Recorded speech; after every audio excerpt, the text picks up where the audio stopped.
Hello, I'm Jan Ślewiński and this is Military Mind. Armed conflicts, defense and security, land, sea and air. We've got you covered. Ukrainian forces have destroyed 60 out of 74 Russian attack drones and 2 out of 3 missiles launched overnight. In recent days, Moscow's forces launched their biggest air attack on Ukraine since the war began, as more than 200 missiles and drones struck towns and cities across the country. Now, debris from intercepted drones damaged civilian infrastructure in Kyiv. Meanwhile, a number of people were killed and at least 14 were injured in the eastern town of Kupiansk, in the Kharkiv region, according to officials. The city, which is located 35 kilometers from the border with Russia, was hit in the afternoon, damaging a hotel, residential buildings and other civilian infrastructure. Ukraine's President Volodymyr Zelensky stated that there was a strike with a guided aerial bomb, reportedly with fatalities involved. Meanwhile, Russian mill bloggers claimed the intensity of Ukrainian attacks within the Kursk region has decreased and that Russian forces are attempting to hold and fortify select areas amid continued Ukrainian offensive operations. They also reported Russian forces have regained control of some areas, including Spalonie. Now, meanwhile, Russian forces have continued their offensive operations in and around Kharkiv city. Ukraine's Kharkiv group of forces has reported that elements of a Russian brigade were preparing for assault operations in Vovchansk and rotating new brigades into Tykhe, east of Kharkiv. According to a Ukrainian military spokesperson, the intensity of Russian attacks in the Kharkiv area has decreased from up to 10 assaults per day to 1 or 2 since Ukraine launched an incursion into the neighboring Kursk region. Moreover, Ukrainian forces have regained lost positions near Ivano-Darivka in the Siversk sector amid ongoing Russian attacks. Now in the Donetsk region, Russian forces continue offensive operations in the Chasiv Yar sector and have advanced in Toretsk. They have also made significant tactical gains southeast of Pokrovsk, advancing into central Memrik. Now, drones are used very often in the current Russian-Ukrainian war to help correct artillery fire. Kamikaze drones, to which explosive devices are attached, are the most popular type. Now, with their help, individual soldiers can be neutralized along with entire trenches or major equipment. In the next video, we will show you how Ukrainian troops from the 68th Jaeger Brigade tried to destroy a Russian soldier with the help of an FPV drone in the Pokrovsk direction. This soldier happened to be carrying an RPG-7, but he didn't shoot down the drone. Watch the very unusual way this soldier used his weapon in an attempt to eliminate the target.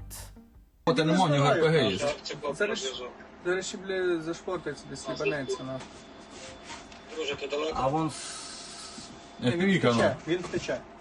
Бачиш, FPV-ка проти нього. Диви. Серйозно, він втече. Диви, очкує, сука. Камеді. Нахуй тут їх ловить, там, блядь, 7 підерів пішло. Блядь, може падає. Та ні, ну так не. Well, it appears he didn't really read the manual for that one. Either that, or he might have played too much Warhammer 40k and thought, I've got a thunder hammer, I'm gonna bring it down. Well, didn't work. In our next video, we want to show you what can happen to a tank on a minefield. And of course, we're talking Russian tanks on Ukrainian soil. It is not known whether the tank crew was able to evacuate, but at least they won't be able to use the tank anymore.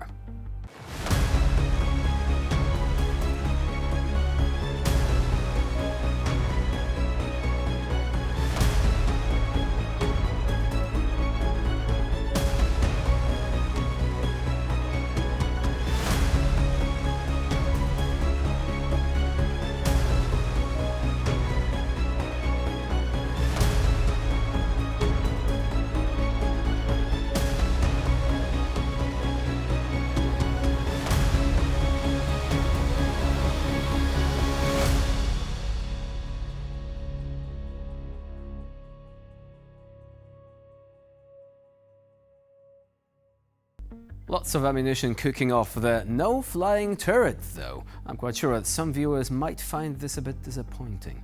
But back to Russian soldiers and their inventions on the battlefield. You're going to see a couple of Russians who decided to cover a UAZ-452 Bukhanka with metal and cut tires to protect them from drones. So, now ladies and gentlemen, please welcome the new, first and hopefully last Russian invention of the day. Вот этот вариант с глушилкой, плюс обшитая со всех сторон. Двери еще доработанные, там металл дополнительный, плюс... Да, сейчас покажу, не скажу. Вот таким образом она вся доработана. И глушилка включается дистанционно кнопкой. Guess they could call it the gummy bear, although perhaps it might actually give it stealth properties. No more speeding tickets. Not ever. Now, Russians use the tactic of deploying a large number of small assault groups in the Kursk region. They almost don't use any equipment, in fact. Now, different drones with weapons are working very well to defend against these types of attacks. In the video ahead, you'll see the work of the Black Swan unit of the Ukrainian 225th Separate Assault Battalion on a group of Russian soldiers.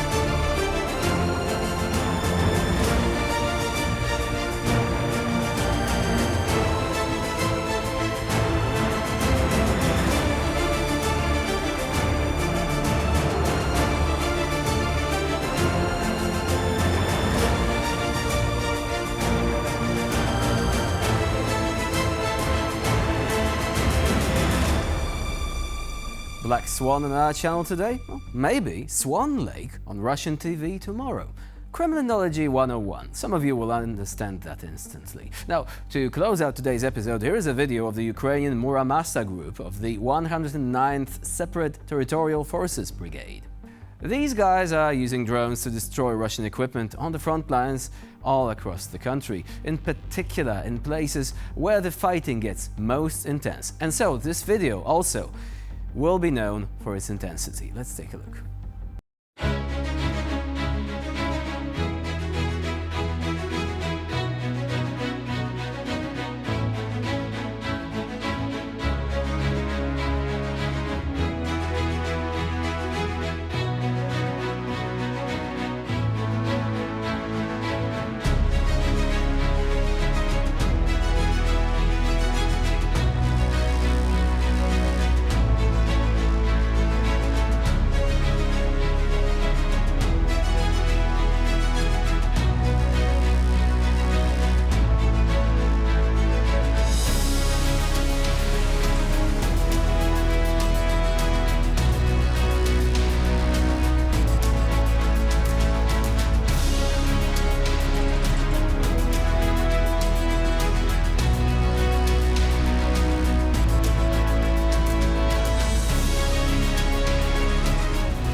And so we conclude this episode of Military Mind. Please stay with us here on TVP World for more latest news and updates.